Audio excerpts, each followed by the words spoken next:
Yes. Okay.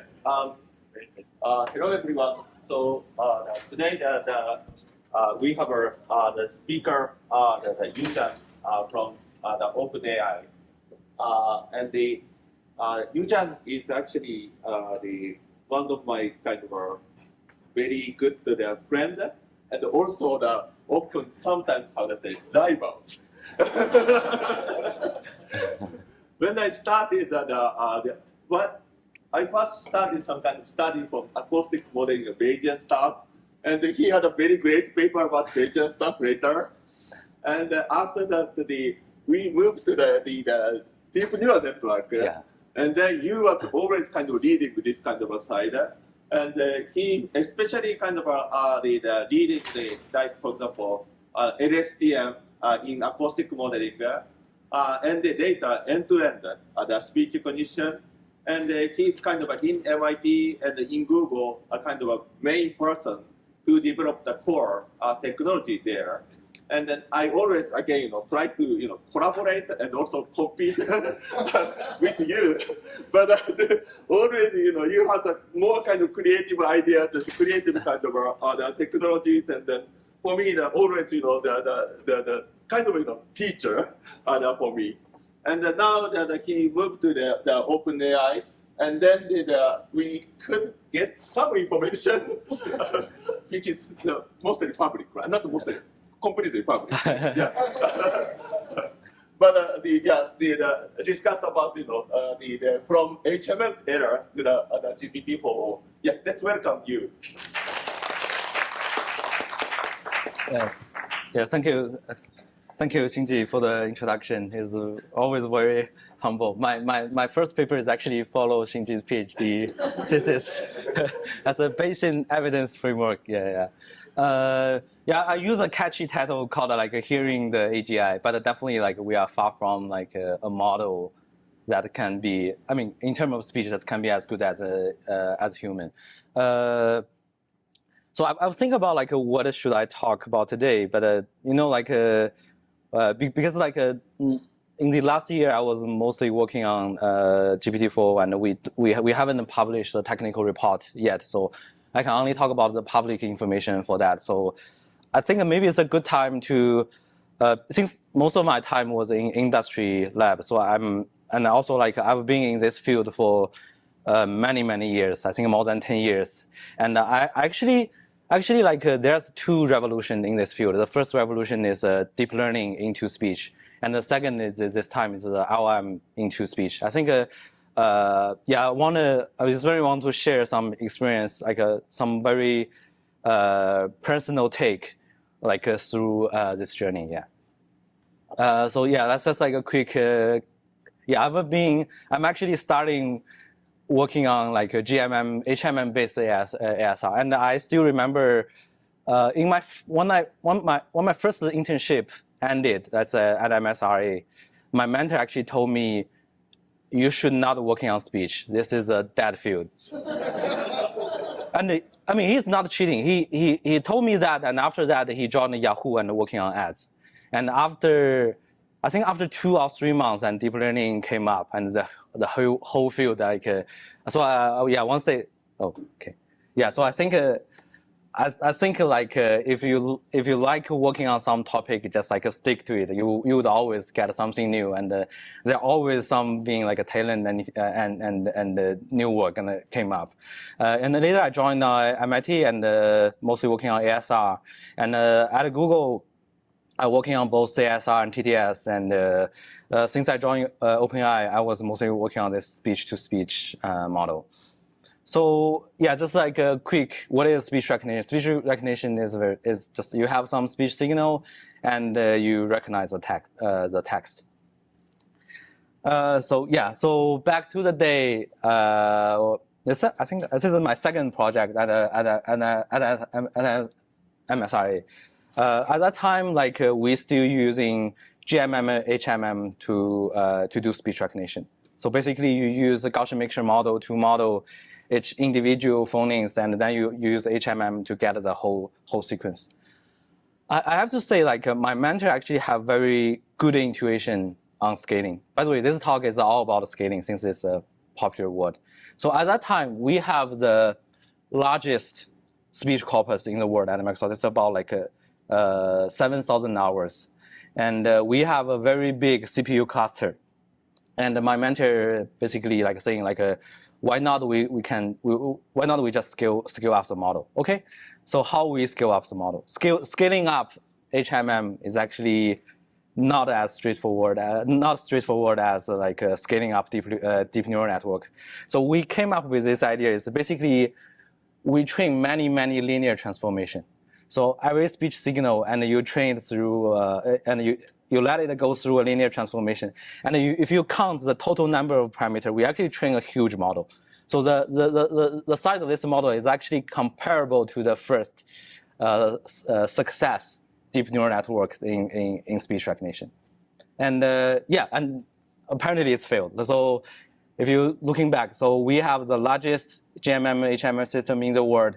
We train many linear transformation, and we train on the largest corpus, and we utilize many computes at Microsoft. But concurrently, there's another work at Microsoft that's basically the I think if you're working on speech, you know this paper. That's a milestone work. Like basically, people apply neural network into speech recognition and get a great result. So if you ask me now, like looking back, definitely like scaling GMM HMM is a dead end, even with a lot of data. So what the lesson I learned at that time is, I think one thing I learned is, like even you should do scaling. Like besides scaling the data and the model weights, we also need scaling computes. Like linear transformer is not a good use for the computes. And also like the second things I learned is a model we understand very well. So like for GMM HMM, the math property and how each thing recognize each thing, it's very well understand. But a model we understand very well usually means like it's probably also like a diminishing gains. Like everything you can learn from it probably already like it's never gonna beyond your expectation. And this also reminds me like sometimes like a black box is not always bad. Yeah, that's a kind of the magic for deep learning. So and after that I joined MIT, and I'm starting working on like I entered this deep learning field, and most of my time my PhD thesis is about like exploring different architecture for acoustic modeling.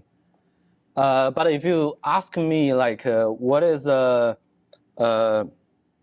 most important things during my PhD, I'm actually, let's say, what is the most important project I'm doing during my PhD is actually scaling up the toolkit. So at that time, when we explore different architecture, we find it's actually toolkit actually become a bottleneck. So this is why like I spend quite a lot of my time during my PhD is working on those two open source projects. I'm not sure if people still know.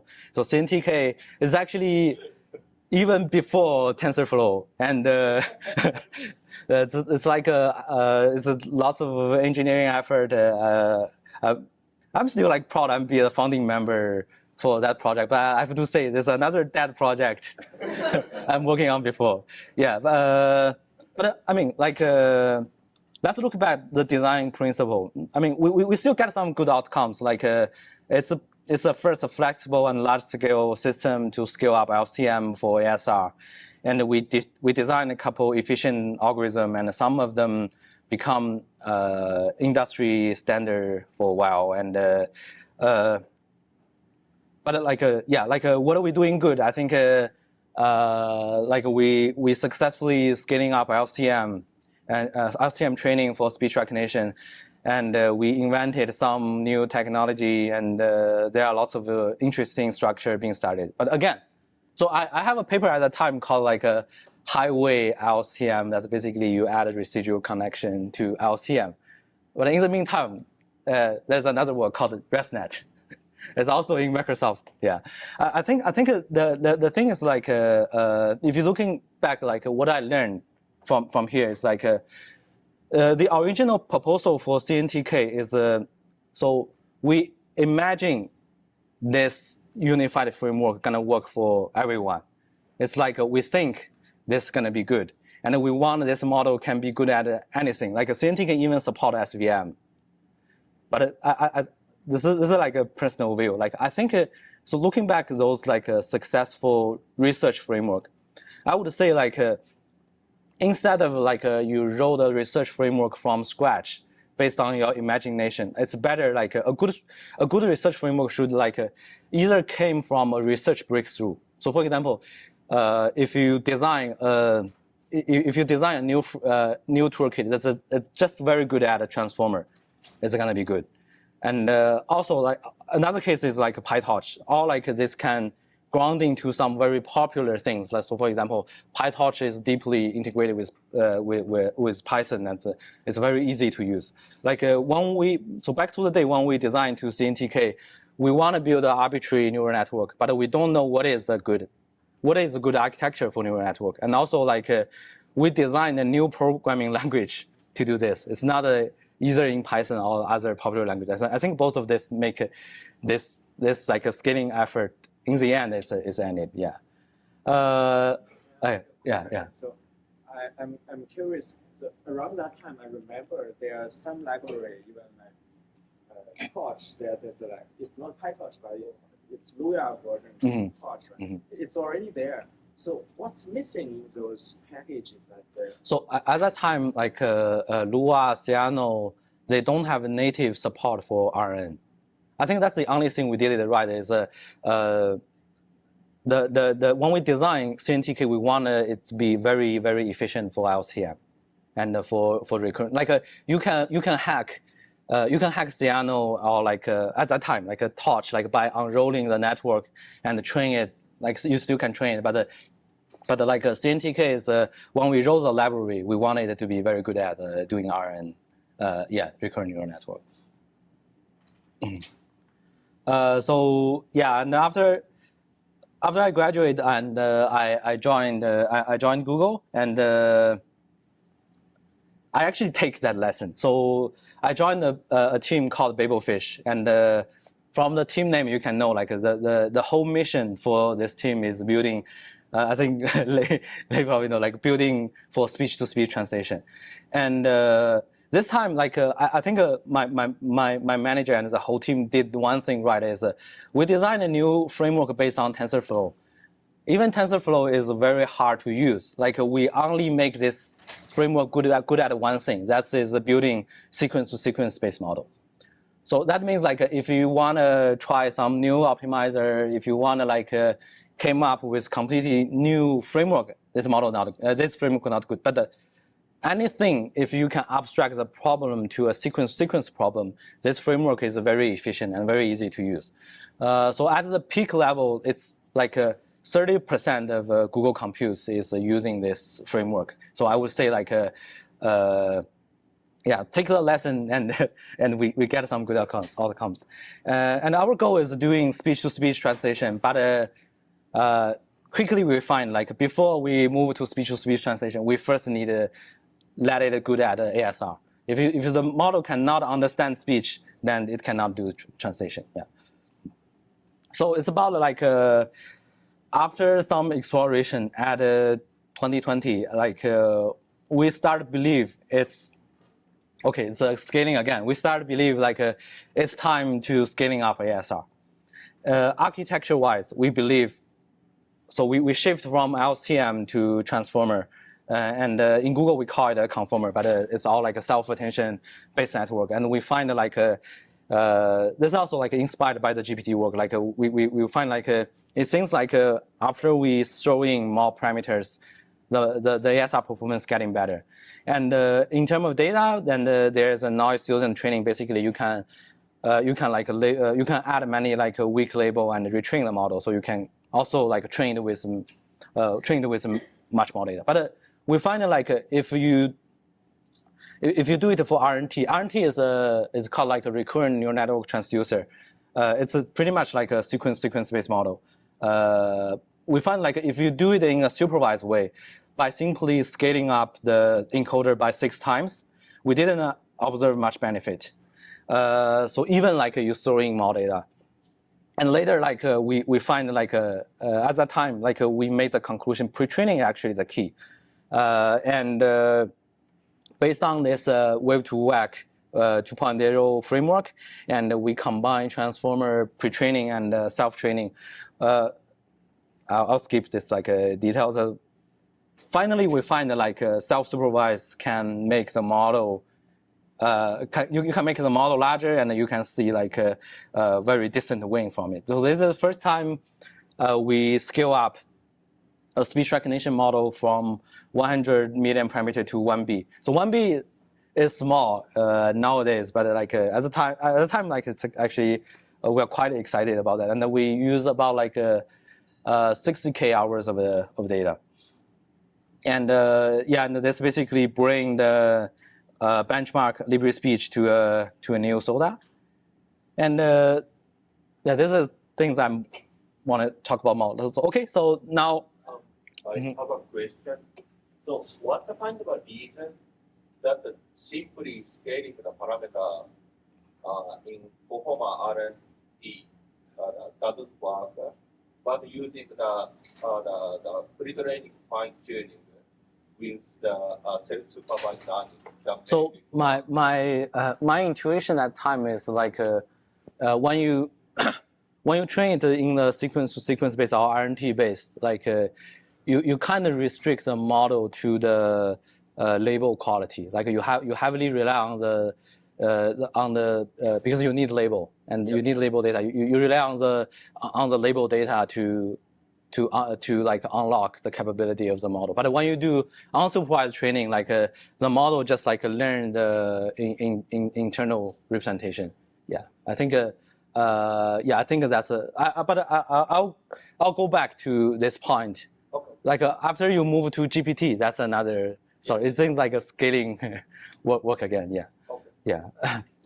But I want to add into I think and one issue is like I actually in today's one I also talked with one student. It's basically, if you look at all those speech data we collect, those the text of the the text is a transcription of those audio data. It's not like when you train GPT like the natural text in the website. So when you train it in the supervised way, it's actually make the model only explore very limited space of the A quick question: Can you remind what's the difference between the size of the supervised data and unsupervised? You have 60,000 hours. Oh, so the comparison is like this. So you can use a model to generate a pseudo label for this 6K hours and train a supervised model, and you can also first do unsupervised training on the 6K hours. First learn the representation and then redo. It's basically do the unsupervised training is much more efficient than. I guess you also have the annotated speech data. Yeah. So Annotated speech is about 1,000 hours. 1,000. Yeah. So it's about like 100 times of the. But also remember the original Wave2Vec. They use the original version is using 960 hours for pre-training, and that itself is improving. But the scale, the data size itself is not much larger than supervised data. Yeah, that's What's the insight from there? I think my understanding is like when they do the original Wave2Vec 2 paper, they didn't explore a lot on like a scaling side. It's more like a breakthrough on like okay, with unsupervised data we can do this, but they didn't like push the limits to the scale. Yeah. But again, like this first setup is still like in a relative toy problem. Like 60K is also not that huge amount of data. So that's why like we want to see this is sort of like a difference in industry and academia. Like we want to see like what if we like research is done, but what if we push it to like a real world task? So you can scale. You can again like you can scaling the model in on different aspects. Like you can if you're scaling up of the data, like we move it from Libre speech to YouTube, that's about like 1 million hours. And we further scaling up the model from 1 billion to 8 billions. And we also do a task scaling. Basically, you are not just doing, doing like a academic benchmark. We also check the performance on voice search and also like a non-ASR task. I'm going to like a conclusion directly. So you notice like I removed the voice search data. So at that time we have a very hard time to use voice search data to improve the performance of the model. And in the end, we find a reason. I'll talk about that later. Yeah. So so for example, for data scale challenges, like do not waste lots of compute on silence or like purely non-speech. This won't help you to learn good representation from the speech. And for model scaling, like this is actually another point I want to bring is a conformer is a special variant of transformer. It's very like data efficient. Let's say like if you use smaller data, conformer usually better than transformer. But when you actually scaling up the model, conformer bring up lots of challenge. Like it's interleave like self-attention and convolution, and we have lots of system challenge at that time to build like a giant conformer model. So if you let me make the decision again, so I would rather like lose 1% of whatever rate, but replace conformer to transformer. Then we can reuse all the hardware benefits and all the ecosystem built for transformer and redo this work. Yeah. I'm curious. If the architecture of wave to back is slightly different from conformer. They put the convolution in the beginning, and then after that they have the transformer. So would that actually be easier than training this interleaving network? It's going to be easier. System-wise, it's going to be easier. So or maybe easier to scale. Easier to scale. Yeah. Scale the later part. Yeah. So scale. I mean, in theory, all the model, if you put enough like human effort, you can scale it up. But it's just like because the whole community is doing scale up for transformer, and if you came up with a new architecture, then there are lots of like system-wise work you need to do. Yeah.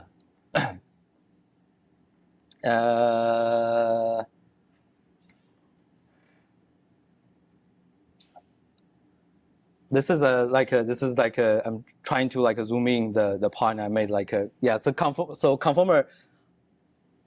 We have one specific scalability issue for conformer. So in TensorFlow or in Google, there's like each portal buffer cannot exceed 2 gigabytes.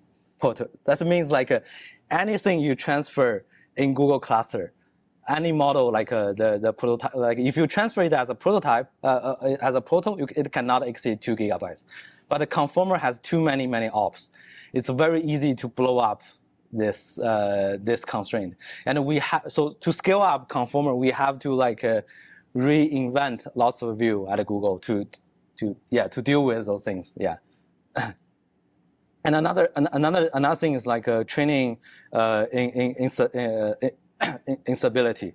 So I'm not sure like how many people knows like when you train. So when you scale up model, if it's larger than 100 billion parameter, like you have to be suffer from like some hardware failure.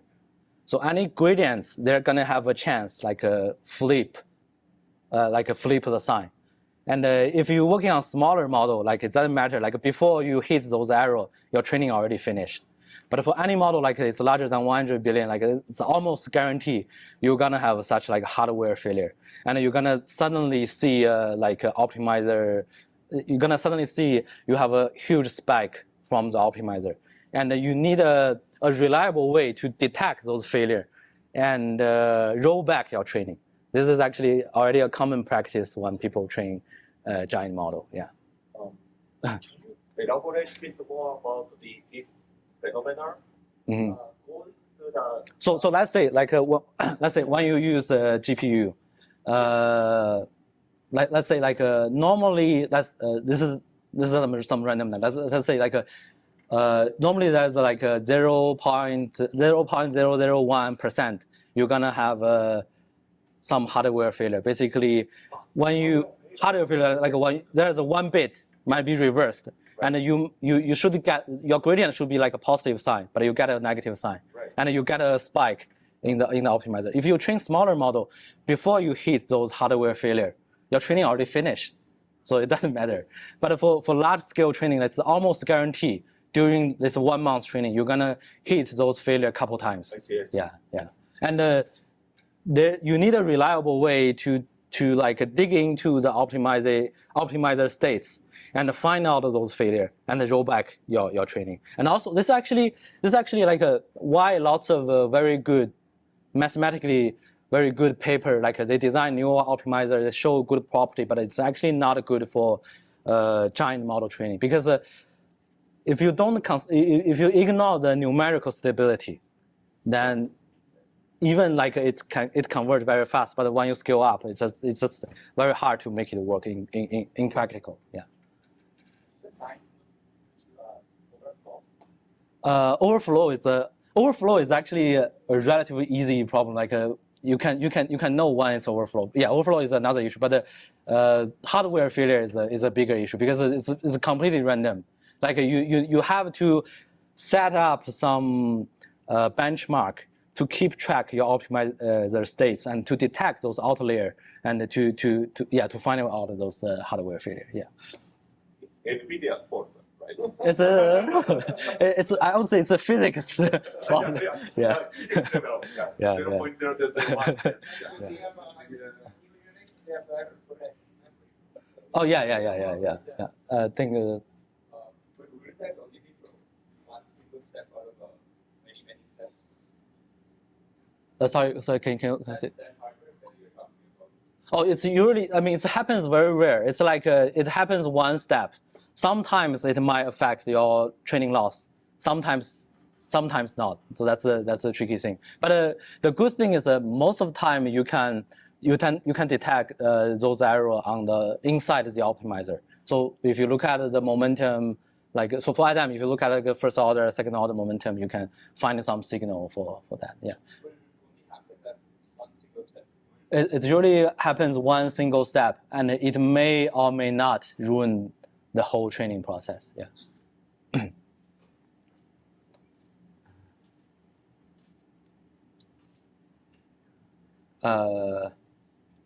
Since we talk about this, I think this is a very interesting topic. I can give you a concrete example.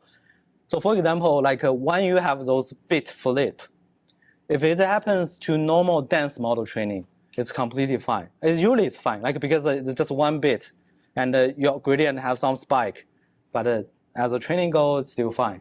But think about if you do MOE. When you do MOE, you need to select the expert. And when you select the correct expert and this selection, the bit flips, then you select the wrong expert, and your gradient gonna completely go to the wrong way. And this type of error gonna completely break the training. Yeah. Okay. I'll skip all those results sides. It's less interesting. I think.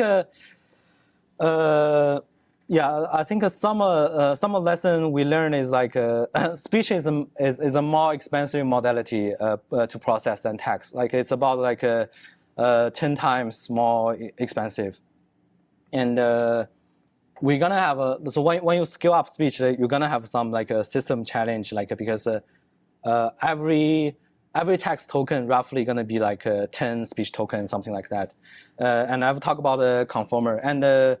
The things I want to highlight, we do see great results through this unsupervised training. But one thing is different than text is the performance gain is mostly came from is benefiting more from the number of tasks instead of it truly solve one single task.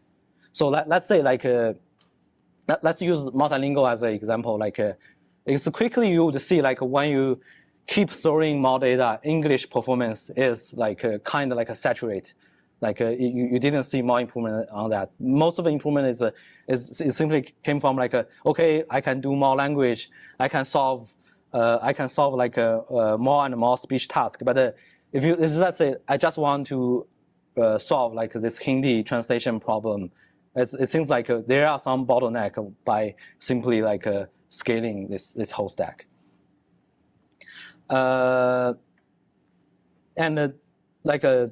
Things we noticed like this model is very good at like scaling on the number of tasks. Okay, then we came up with this project called like a universal speech model. So that's basically like what if we keep scaling up the model and keep adding add more language, like what is the ceiling we have, like how much gain we still can get.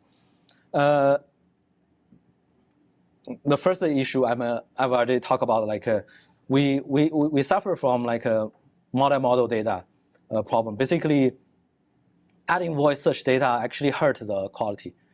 And the other issue is long form. Is long form. I'll first talk about like the model data. So this is something we I forgot if we did if we write into the paper or not. Basically, the story is like Google has lots of data from voice search, and when we add voice search data in, it's not improve Wave 2 Act 2 training. It's actually hurt the performance, and we made lots of hypotheses to that. Like it's because like short queries, it's because like it's not more noisier, and it's like because large portion of silence frames, and it turns out like the true reason is very interesting. Like I think this is sort of like when you believe in some ideas, you should like always try hard to make it work. So the actual reason is because like all of those. So when we extract male features, we actually inject some random noise in the high frequency. And the problem is like in the most of the popular male feature extractor, when you inject those random noise, it uses the same random seed. So that means like all of those spectrogram already encode location information. And when you do contrastive learning, you're basically saying like this frame is different than others, but it can cheating based on those location information. Like you know, this is the first frame, this is the second frame, because all the male feature when you extract it, it use the same random seed.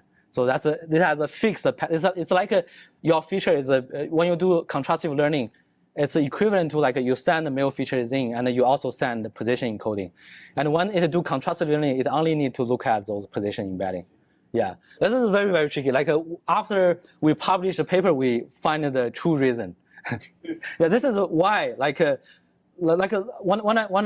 we present like Wave 2 Act BERT paper, like people actually ask me like why you don't use the contrastive loss, and why you use like those BERT like loss. The reason is because like only Wave 2 Act BERT, this type of model, only those type of model like works for those encoded location information, because now like after you quantize and you don't have it won't cheating by those locations, so it works for those voice search data. Yeah, yeah, I mean like we got some gain from that, and yeah, so the thing is like this is one example why like a predictive based approach is more robust than contrastive based approach. That's why like we switch off from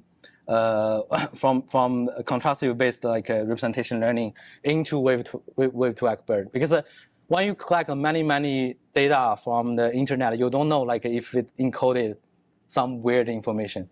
But like a predictive approach needs to learn the units. Like it's not like a contrastive learning. Now like you have to, it's more like a BERT based approach. You have to predict what are the missing information. So like yeah, and then like Wave 2 Act BERT model, like it needs contrastive loss, and sorry, I'm gonna go a little bit fast for those slides because yeah, and this is like a this is the whole complication is like now you need first like learn a tokenizer and tokenize speech to discretize units, and then like we ask a simple question: do we really need a tokenizer to learn a good like ASR representation? So this is at the time we just want to build a baseline. So basically, instead of using a learned tokenizer, we simply just do a random projection. So given a speech, you random project it to a code book, and every feature gonna be encoded being a random code book. And our original motivation is okay, let's build a baseline and then let's begin to study like what tokenizer is better. But turns out like the result is quite a surprise. This random tokenizer is actually seems good enough for like ASR unsupervised speech recognition. So basically, this table basically showing like even with random tokenized target as target, you already can learn very good representation for speech recognition, and it's got like as good as result as previous soda. So we ask like why that's the case. The first hypothesis is maybe random projection already give great representation for ASR. And the second hypothesis is representation quality does not directly transfer to self-supervised learning target. So we did a simple experiments like we used two different types of quantizer. The first one is VQ VAE, and the other is a random quantizer. And the first experiment is we use those quantized code as input to train ASR. This is gonna tell us like if those representation quality matters. And the second is is just like use quantized code as a BERT prediction target. And the result shows like in when you do like those code to text translation task, the quality of the tokenization is actually matters. So like say like a VQV is actually a lot better than random code book.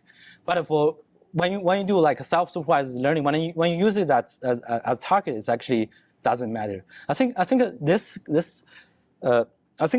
is related to a recent question is what are the tokenizer we should use for LLM training? This study does not saying like for LLM training the input token not matter, because if you use it as input, the quality still matter a lot. This is just like okay. So what the limitation this approach has? So this basically has all the limitation of what like a BERT has, and but if you just want to do pre-training for ASR, and it are like those random codebook already learns all the contents you need for self-supervised training, and the whole training process is just like very similar to BERT. And there's no additional loss because you don't need to learn the codebook, and it's very easy to scale up. Since I want to have some like time for Q&A, so I'll skip the long form part. Yeah.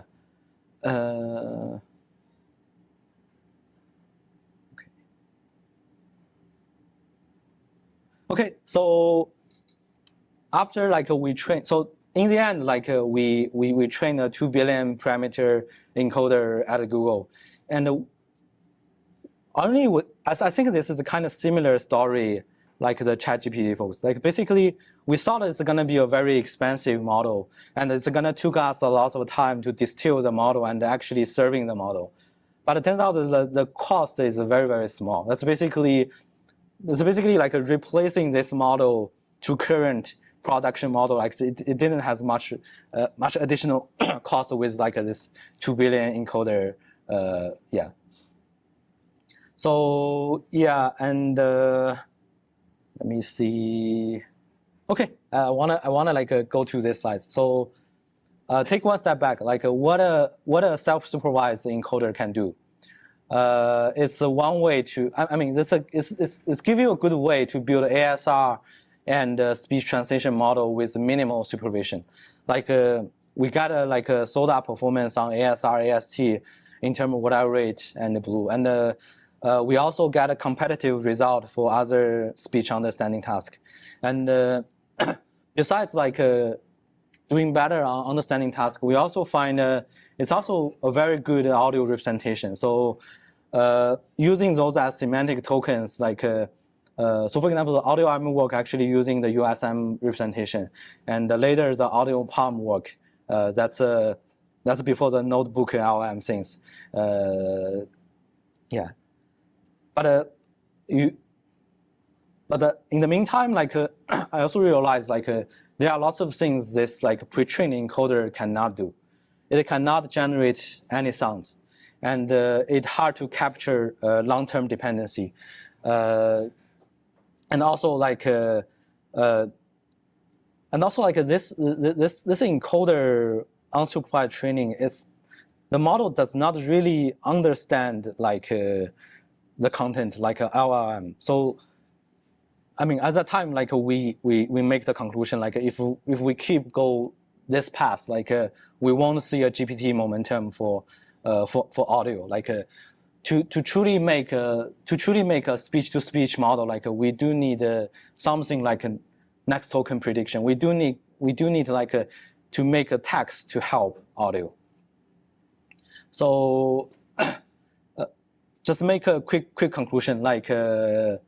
Looking back the whole effort, like we do feel like it's a breakthrough. Like at Google, like a 50% relative word array rate reduction for low resource language. That's huge, and it's landed well like on YouTube and VoiceSearch.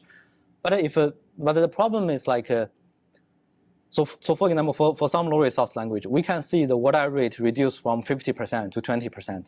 It's a huge word array rate reduction, but 20% is still not usable. Let's say like if you bring this, if you build a recognizer to the user, like to the word, like they're still gonna complain hard, the same as like a 50% whatever rate model. So yeah, so that's why like we think like it's not probably not worth to further scaling it. We probably can get like 1 to 2% word array rate reduction, but we believe like to make this model like really usable, like we do need the help from text. And yes, so that's like a sort of like a motivated me why like looking for new opportunities. So then last year I joined the OpenAI, and we have this consensus like to truly solve like speech-to-speech task, like we do need something like GPT. So we built this this single model that's basically that's end-to-end trained across text, vision, and audio. And after we build this, like we do find like speech become like a true interface instead of like per stage before sent to the. So I want to share one interesting observation is that like if you measure the ASR benchmark performance, if you compare GPT-4 versus USM, if you look at word array rate, USM actually doing better. Let's say like you just send a bunch of ASR, a bunch of like audio, and you get the transcription, and you measure the word array rate. The traditional ASR model actually quite often better than those like chat-based model. However, if you truly bring it to the user, let's have multiple conversations. This model is a lot better than like a cascade ASR model. I think the reason is like when you use this multi-model based approach, in your context you have the full history of the conversation. It includes text. In the future, it may also include the image. It includes all the encoded audio. Like after the first turn, the model has a full context. It's just a lot easier to make those minor things correct. So for example, like one of the biggest challenge for current ASR model is name entity. But if you put it in the context of like a chat-based interface, like let's say like we already start talk about Donald Trump, and you already know like the topic. Later, all the conversation is about that. It's a lot easier to understand the content you send in. Yeah, so this is actually very interesting. Like when we So we compared it with like a whisper-based model. So first you use whisper to transcribe the text and send to GPT-4 and then like get the answer. This native audio model is actually a lot better than that. Yeah. And just like always, I like to put those codes so first we find scaling is also good for audio. And the other thing is kind of like a summary for today's talk is inductive bias sometimes is good. Like you have some special design for a particular problem that's really good at a given level of compute and the data. But when you scale things up, if it become a bottleneck, and you should just remove it. And end to end is always make things worse on short term. So back to the time when I joined, we train those models on very small scale. I'm actually very, very disappointed at the time because it seems just a lot worse than the model I played with back when I had Google. But there's some magic, after certain skills, suddenly the model things start become I understand anything I talk to it. And I have to say this is the first time when I build a model it's beyond my expectation. So for example, when you do some research, you came up with some ideas you have some expectation about what the result is going to be look like. But scaling is kind of things sometimes it's going to unlock some new capability. So for example, we didn't fine tune or do anything for speaker dialization. But after you do the whole next token prediction things, the model suddenly just unlock just unlock a speaker dialization. You ask the model to transcribe its speakers, just give you a decent result. Yeah, this is very interesting. And this is another interesting thing is it's just a text model cannot do basic math. The audio model has also some very basic things it cannot do. So for example, if you ask the model let's say if you clap your hands, you ask when I click those sounds, it is completely hallucinate the timestamp. I think there are still lots of fundamental things we need to understand what is something a large language model can easily learn and what it cannot. Alignment, I think a large language model seems quite hard to learn. Alignment is actually something a GMM HMM model can do it very easily. You just want to align text and speech. Yeah. Okay, so just extend this a little bit. What are the new challenges we still have? So I really want to build science for audio scale. I mean, science is, we call it science. I know lots of people don't call it science because it's very empirical. When I say science, it's basically scaling law. I noticed building something for audio is very hard. One of the biggest challenges came from a text contamination. So let's say if you want to draw the scaling curve among different computes, and you use some public ASR benchmark. The problem is most of the ASR benchmark, the text is from some popular text domain like Wikipedia, some common phrase. So that means when you train this multi-model, it already memorized all those text data. So the problem is if you use this scaling law as a guidance, it's gonna tell you don't need audio data. Because it's just a tiny audio data to align the text and the speech, and then you would see very low perplexity because all those phrases and the text are already being memorized by those text model. So we need either came up with better benchmark to build those scaling law, or we need to find a good way to remove text contamination. I've actually talked about this topic with some vision researcher. They actually feel when you build a scaling law or when you build science for vision, you should kick off text because the text is just give you too many signals, and sometimes your model actually getting worse on a very basic vision task. but you're still seeing like it get a lot better on benchmarks. So you have to like carefully like isolate those differences.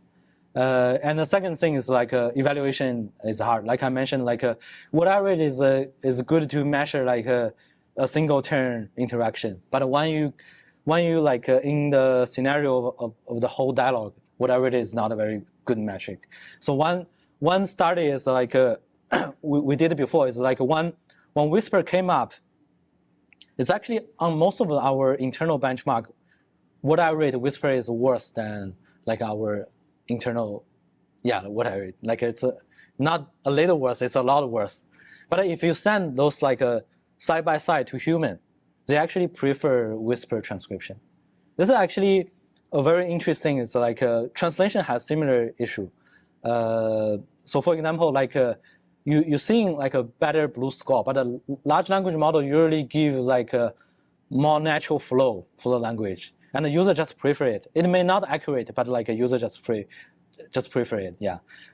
Overall, like evaluation is a very hard task. Like I can share another story. Is like I heard from translation team back to the day when I had Google. So basically, there's a long time they didn't see any improvement on the human side by side for translation, and they don't understand why, because all the new technology like things make sense, and then like they make a study.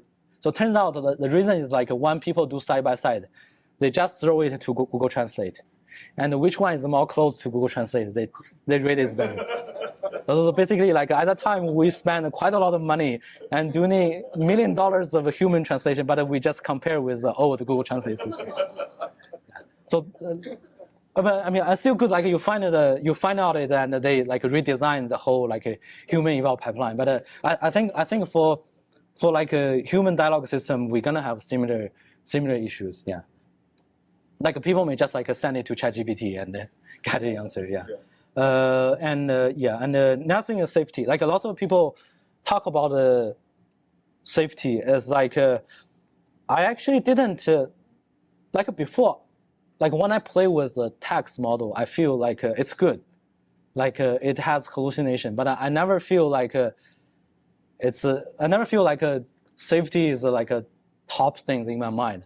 But after like play with the audio model, I kind of changed my mind, because so for example, like when you ask some like a knowledge-based question to text model, it's not that hard. Like for educated people, like it's not very hard to like saying, okay, this is a hallucinate. I know this model just like came up with some random things. But one like if you don't do any safety interview to the model, like if you just talk to the model, the model gonna try best to make you happy. Like it's gonna change the tone, like change the way it speak a concept, and all the things they just try to convince you. And there's actually like sometimes like when you talk about that and ask some factual question, it's just like makes you like more easier to believe that is truth. So that's actually I feel like for real dialogue system, like we might need more work to on safety side. And the first thing is transfer. So transfer has twofold. Like one is like we want a text to help audio, but in the meanwhile we don't want audio to hurt text. The second question, the second problem is a lot harder. I know like before I working on like a multi-model, I actually have the wishful thinking. I feel like audio probably can help text a lot, because there are some language it even don't have a written transcription. But turns out like most of the cases you would find like adding audio data is actually hurt text model performance, because the quality of the audio data is much lower, and the format is also very different, and audio include text. That makes the negative transfer is happens a lot more often than positive transfer. So I think this is a very interesting research topic. Like even on small scale, like I think we can doing lots of interesting study on that. One last thing is like a debate, like inside our company is like what is the relation of intelligence and speech? like for text, there is a clear like intelligence. You can define like it can solve like a math problem, and it can solve like a harder and harder reasoning problem. But what is let's say like if we want to do AGI, what audio, what is the role of audio for that? Yeah, I mean I kind of feel like audio is more like EQ things, and text is more like IQ things. So I think it's still like to truly like build AGI, we still need audio to do all those like non-text text stuff. Yeah. Okay. In the end, that's like some very random thoughts. Like this is like after I work for industry for a while. Like I think it's in many cases like a research breakthrough is not equal to like a high industry impact. Like I have to say like there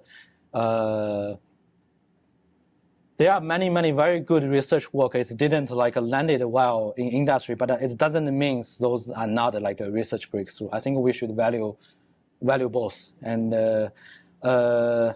we talk about like scaling is all you need, but it's actually not that easy. There's it's if you like we saw like some comments saying like scaling is hitting a wall. I would say like eventually it's gonna have a very diminishing return, but I mean it's all about details. Like it's just like how you fight with Moore law. Like there's many small things you need to fix it first, and then you start worry about like the whole picture. Like the one is scaling gonna be ended. It's more like to me it's more like a guidance at this moment. So for example, if you propose a new architecture, you saw some like you saw good wins like on some benchmark, but I think the question you should ask is like, is that easy to scale up? If it's easy to scale up, like is that numerical stable? Like there might be certain architecture it's very good, but it needs like a high precision optimizer. Then it's gonna become like impractical when you like further scale it up. And I think scaling up data is more tricky, and many people already realize it's like when you keep adding more data, like what are the additional value can like if you yeah, that's I chatted this with Lei today. Basically, if you look at the audio data, measuring audio data is actually very low quality. So because if you like me, like I listen a lot of like measuring podcasting in YouTube. It's actually, I would say half of them is TTS speech.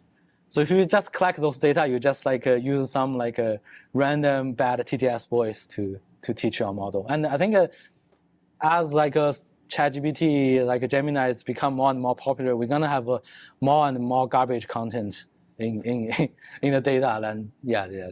Yeah, I think I saw some like random tweets. Basically, when you ask Cloud, like the Anthropic, like they're saying like it's ChatGPT. I don't think they use any ChatGPT data to distill the model. It's just basically on the internet there are more and more like you can call it garbage or like AI information there. So it's almost like yeah, cannot be solved.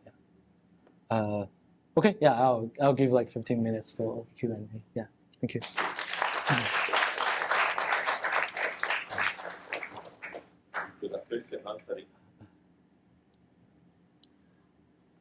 Any question or comment? Yeah. Maybe I can start.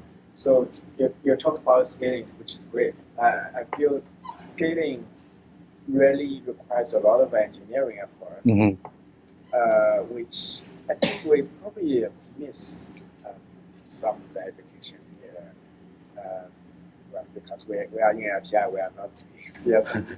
We don't have that much system content. So from your personal experience, I know you had a lot of experience like building early version of the MXNet and all those toolkit with those probably gave you a lot of experience in that.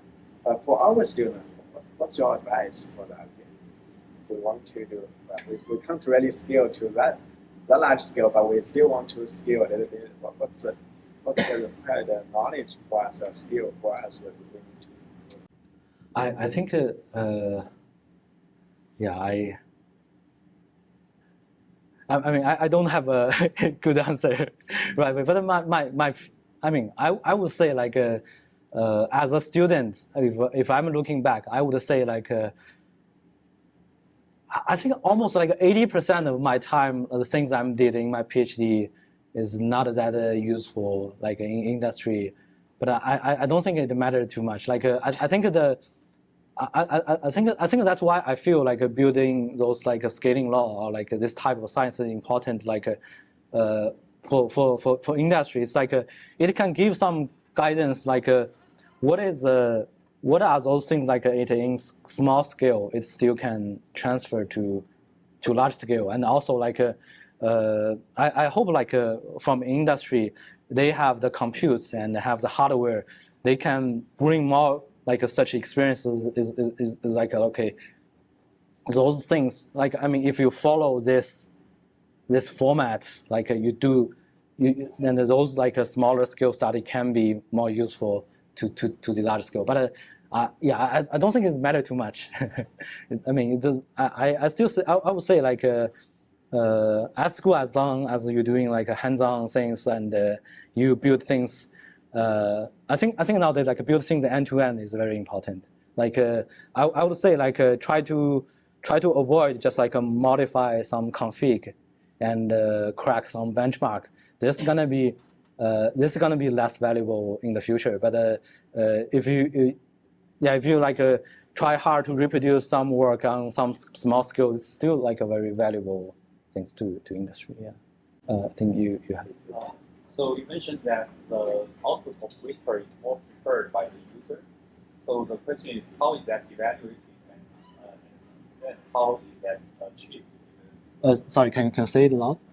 You mean that the Whisper output is more preferred by human? Oh, this is like you give a bunch of query and to two ASR model, and both of and the two model gonna transcribe it, and you just ask a human reader which one is better. Yeah, it's a very simple A/B test. I mean, how is that achieved? That Whisper is more preferred.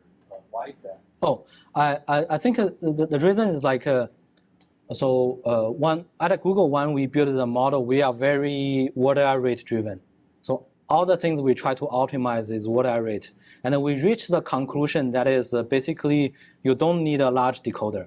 So before Whisper came up, like most of the recognizer built by Google, we use a very tiny decoder, and a tiny decoder means like you're gonna transcribe the audio like a word by word accurate, but it's gonna be less coherent language because like a smaller decoder usually means like the decoded text the quality is lower. But a Whisper is very balanced. Like the encoder decoder has similar size. Yeah. Yeah, hi, thanks a lot for the talk. So my question was about like as you mentioned, like when you add like audio modality, like it hurts on like the text stuff. So I also feel that that might also be related to like the way in which we talk is sort of different to what like how we write text. Sort of when we talk conversation, we have like more shorter than says this coincidence, so on. Sometimes change in the middle of the sentence. So I wanted to like understand like if there is a way which we can make these speech elements of GP like copies like when I talk, having such shorter utterances and so on. Because when I talk to Gemini, like gives me like a very long output and it doesn't seem like a conversation. Yeah. You mean like so the question is like there are some like intrinsic difference between like the text content inside speech versus the text itself. Yeah, I think that's the reason why we saw lots of negative transfer. And I don't have a good answer like to solve this problem. We should have done it at pre-train stage, or it's just purely an alignment problem. Like it could be like those negative transfer can be mitigated by like PPO or like IO. Like you can teach the model in which condition it should be more like a conversation based, in which condition it should be more text based. This is actually some topic I feel like even at school you can do it, because it does not necessarily like you have to like train it on very large scale. Yeah. So yeah. Thank you, great talk. So you mentioned that scaling is all you need Well, I would not say that. So recently, we're focused on scaling transformer-based networks. Transformer-based, attention-based transformer network. Self-attention has two main drawbacks. One is it cannot hold anything outside of finite Context, yeah. And also, number two is for driving Computation, yeah. with regard to context time. Yeah. So, and recently there are more efficient linear architectures like Lambda. So do you think that with scale this kind of more efficient linear architectures like Lambda will also see similar effects like scaling from all the parameters in data and also compute, and then see similar effects of scaling transformers? What's your view? So I think reduce quadratic computation to linear. This is a very, I think it should work, and this is a very good action. But in terms of if a Mamba is a good architecture, that part I'm not sure. I heard like both good and bad words about Mamba. Yeah. I think for long context we have to solve the quadratic problem, and it's definitely need something like a linear type of context. Yeah. And actually, yeah, I if you ask me like for current GPT's audio mode, what are the most important? I would say context length. So imagine like if we have 10 million context lengths, then basically means that you can talk to the model like a couple days, right. And there's no. But right now, like if it's restricted to like this is not just about like in the model side we can do it or not. The cost is too big. Like you cannot if you always need to like encode things in the quadratic ways, there's no way to like truly unblock a human dialogue system, I think. Yeah. Thank you. I really like the thing you said about how the contribution for ASR models to AGI is more EQ-based than my question is, do you see those things transferred into when we talk about adding RLHF or some sort of hyphening using on these ASR models?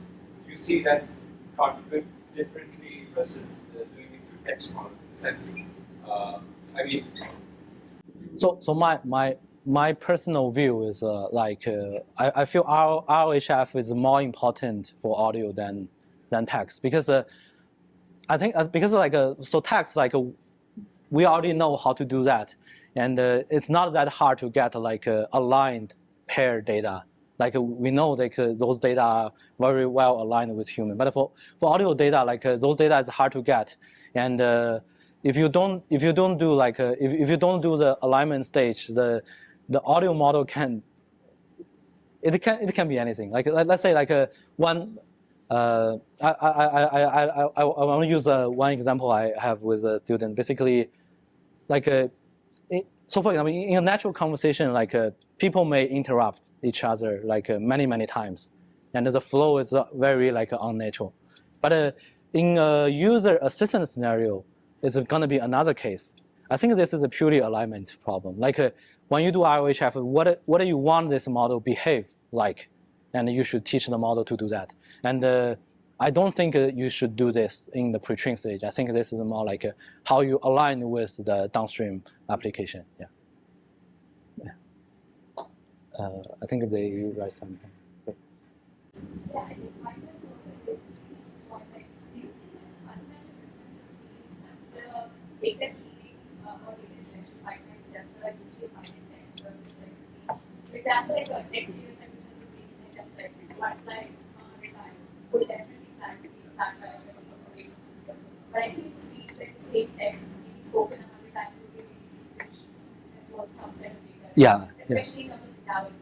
So do you think that those distinctions exist in data collection pipelines and data pipelines right now?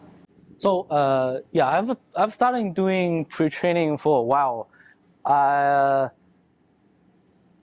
Right now, my strategy is getting as much diverse data as possible. because I mean we don't have very good like a reward model for speech. Like so when you build this data pipeline, you want to exclude some garbage data, but I think like keep those possibility is good. Yeah. Question. Yeah. So on the computer vision side, to like start scaling up the model back in the present era. But nowadays, actually, the language model, it seems that like people stop trying to scale up the vision. Oh yeah. On the language Yeah. model. Yeah. Will it be similar for the speech models now they start considering the scaling up on the side? So I think your question is basically, what are the scaling law for encoder decoder based things? Like the scaling law could be like the two model need to be similar size, or it's one tiny, one is giant. I don't see any like result that's very I can see both side results. So I saw some people claim you don't need a giant vision encoder, and just scaling the decoder is good enough. But that's exactly the problem I mentioned. They only measure it on reasoning heavy type of vision task.